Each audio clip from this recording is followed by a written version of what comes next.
ओम शांति। 18 तारीख की बाबा की मुरली।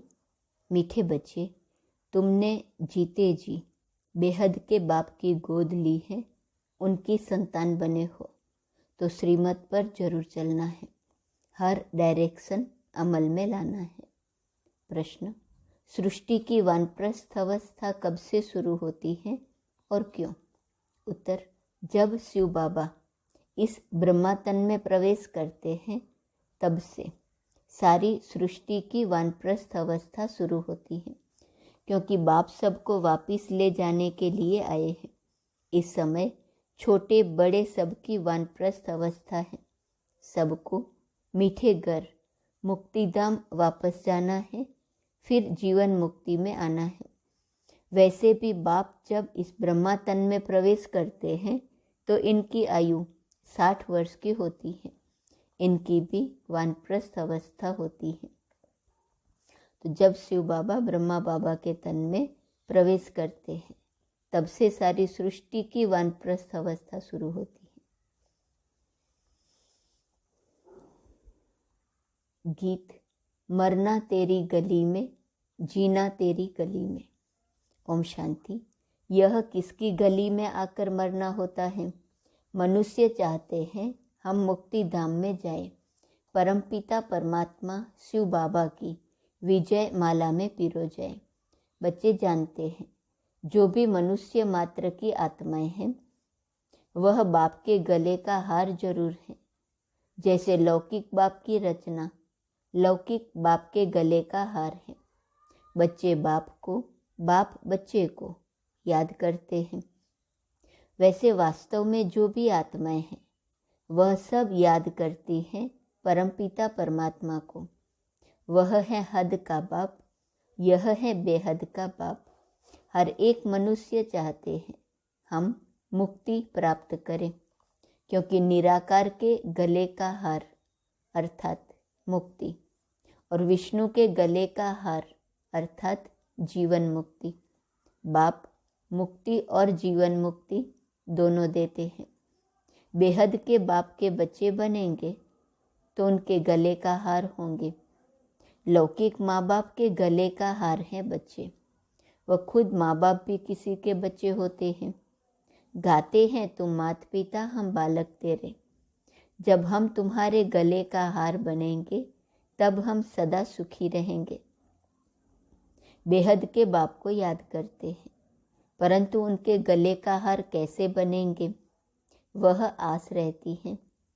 सो तो जब त्रिमूर्ति शिव बाबा आए, आकर तीनों को रचे, ब्रह्मा विष्णु शंकर को, तब ब्रह्मा द्वारा बेहद के बाप के गले का हार बन सके। पहले लौकिक माँ बाप के गले का हार है। उनसे जीते जी मरकर पारलौकिक बाप का बने तब वर्षा मिले। जैसे कोई साहूकार गरीब के बच्चे को अडॉप्ट करते हैं तो आकर साहूकार की गोद लेते हैं जीते जी। वह गरीब भी जीते तो है ना, दोनों याद रहते हैं। तुमको भी अलौकिक और पारलौकिक दोनों संबंध याद है, दोनों से मिलन होता है। तुमने पारलौकिक माँ बाप की गोद ली है उनसे सुख गनेरे लेने के लिए। वह हुई हद की गोद, यह है बेहद की गोद। जीते जी गोद ली है। जानते हो इनकी गोद लेने से हम देवी देवता कुल में सुख गनेरे पाएंगे। तो जिस माता पिता की संतान बने हो उनको जरूर याद करना पड़े। श्रीमत तो गाई हुई है ना, अब तुम प्रैक्टिकल उनकी मत पर चल रहे हो। ऐसे भी नहीं झट से सब एडॉप्ट हो जाते हैं, नहीं, आहिस्ते आहिस्ते बनते हैं। अब देवी देवता धर्म की स्थापना हो रही है, झाड़ धीरे धीरे वृद्धि को पाता है। क्रिश्चियन का भी पहले क्राइस्ट आता है, फिर 10, 20, 50 बढ़ते जाते हैं। यह झाड़ यहाँ सामने बढ़ता है। क्राइस्ट चला जाता है, फिर भी आकर अंत में शामिल होता है। यह तो बेहद का बाप है। बहुतों को शिव बाबा के गले का हार बनना पड़ेगा, तब फिर विष्णु के गले का हार बनेंगे। शिव बाबा तो निराकार हैं, ब्रह्मा द्वारा मुख वंशावली रचते हैं। त्रिमूर्ति शिव का भी अर्थ है, त्रिमूर्ति ब्रह्मा का अर्थ नहीं निकलता। बाबा करेक्शन भी करते रहते हैं। गोले के नीचे लिखना है स्वदर्शन चक्र, न कि चरखा। उस गवर्नमेंट का चरखा लगा हुआ है, यह स्वदर्शन चक्र है। दिन प्रतिदिन करेक्शन होती रहती है। बाबा ने समझाया है, हमेशा त्रिमूर्ति शिव जयंती कहना है। शिव बाबा ब्रह्मा द्वारा वर्षा देते हैं। शिव बाबा हैं तो वर्षा भी साथ में जरूर चाहिए, तो यह विष्णु है वर्षा। फिर शंकर द्वारा विनाश गाया हुआ है, इसलिए त्रिमूर्ति का चित्र है मुख्य। त्रिमूर्ति चित्र चला आया है। वहाँ भी तुम राज्य करते हो तो तख्त के पिछाड़ी विष्णु का चित्र रहता है। यह जैसे कोट ऑफ आर्म्स है। इसका अर्थ मनुष्य नहीं जानते। बाप ने तुम बच्चों को समझाया है, यह ज्ञान अभी तुमको मिला है। देवताओं के पास यह ज्ञान नहीं रहता। तीसरा नेत्र तुम ब्राह्मणों का खुलता है। बाप कितना सहज समझाते हैं, मन मना भव। बाप और वर्षे को याद करो। ब्रह्मा मुख वंशावली हो न, तुम ज्ञान गंगाएं भी ठहरे।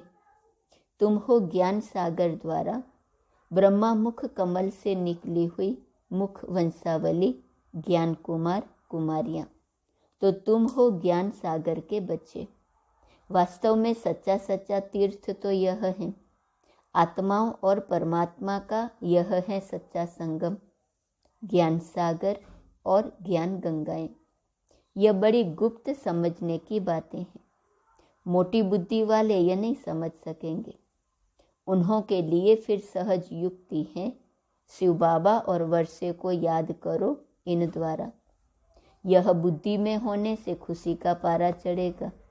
गॉडली स्टूडेंट लाइफ है ना। बेहद का बाप हमको पढ़ा रहे हैं।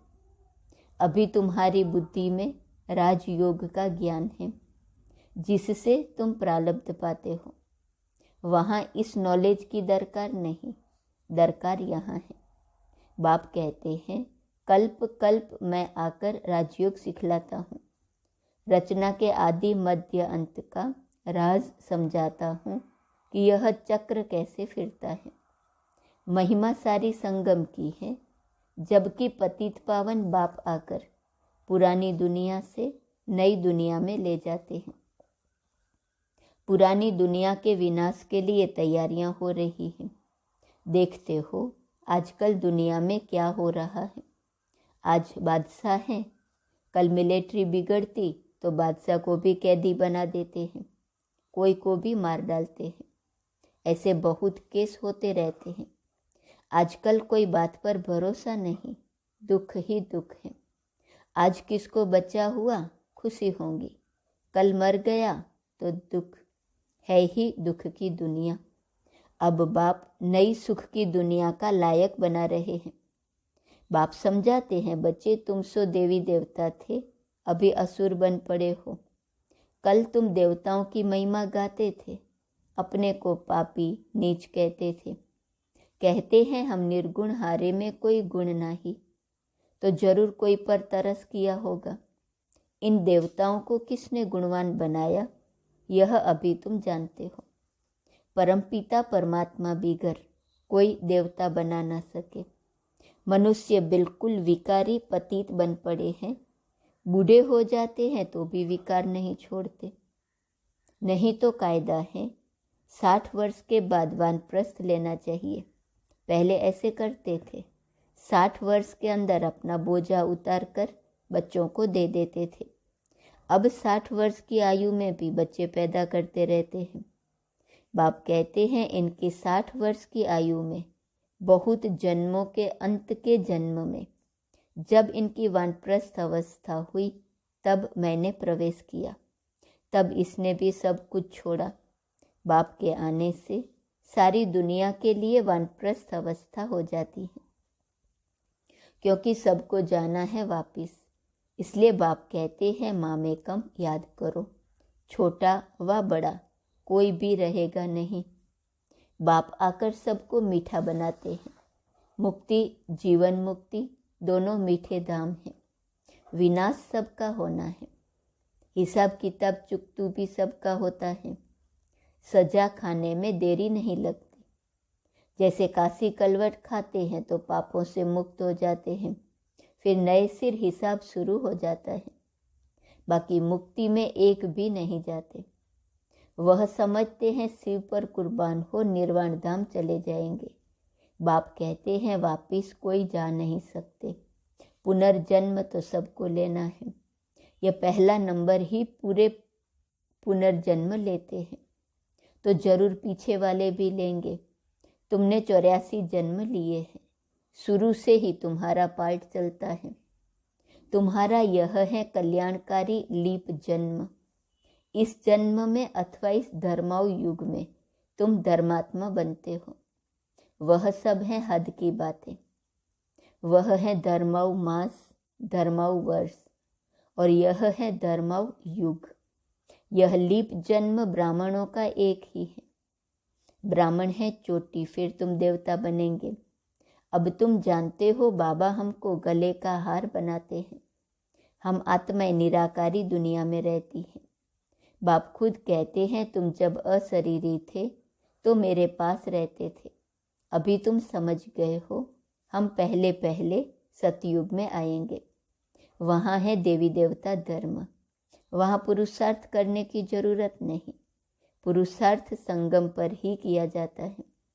संगम युग यह है। और जो संगम होते हैं उनकी आयु नहीं गिनी जाती। इस संगम की आयु है बहुत छोटा सा युग है। इस संगम युग में ही बाप आकर इनको बदली करते हैं। बाकी उन युगों का कुछ नहीं है। 2 कला कम होने से राज्य बदली होता है। यह तुमको साक्षात्कार होता है कैसे राज्य देते हैं। संगम युग में बाप आकर पतितों को पावन बनाते हैं।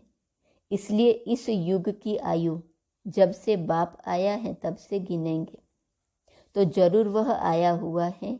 वही ज्ञान का सागर है। उनकी मुख वंशावली ज्ञान नदियाँ या ब्रह्मा कुमार कुमारियाँ हैं। इनसे ही ज्ञान पाना है।